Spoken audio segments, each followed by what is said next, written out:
Hey, it's Pastor Dan from Dexter Gospel Church with the Proverbs Practical. Thank you for watching today. Today's verse guides us to the gateway of true knowledge. We're in Proverbs 1, verse 7.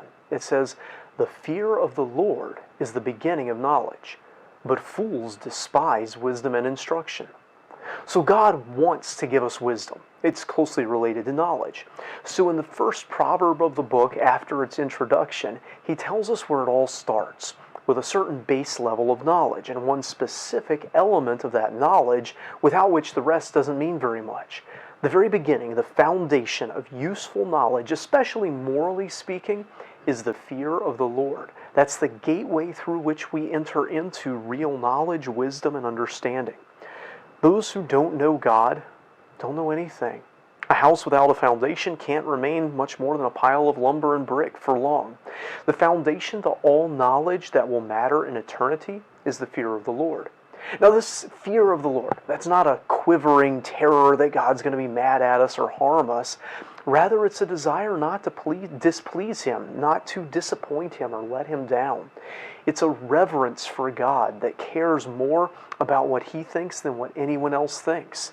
Since He is the creator of all things and made the physical and spiritual rules by which this world works, it's sheer folly to begin to build knowledge on any other foundation.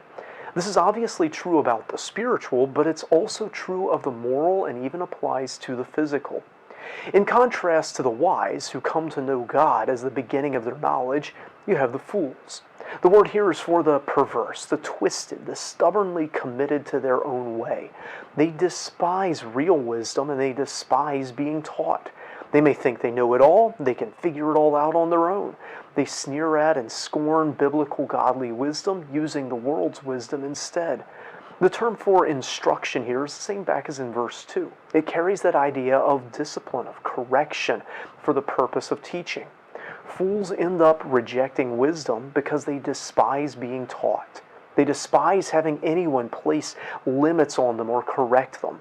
They've got the classic my way or the highway, I did it my way mentality, and they don't just apply this when they're in authority. They argue against correction instead of receiving it.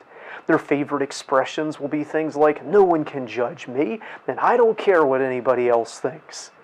Now, don't take this to mean that we should be blown about by the opinions of others, nor that we should put the praise of men ahead of the praise of God. But self-will that refuses to consider the viewpoints of others or be corrected by others, especially those who have legitimate positions of authority over us or expertise in the field that we're looking at, well, that's a mark of foolishness. Instead of our own desires, let's start thinking with the awareness of God. I hope this video is a help to you. If so, give it a like. If you haven't already, subscribe to our channel for more comments from the Scriptures. We'd love to see you in the comments, and we'd love to see you in person here at Dexter Gospel Church. Until next time, I hope you stay well and put God first in your thinking.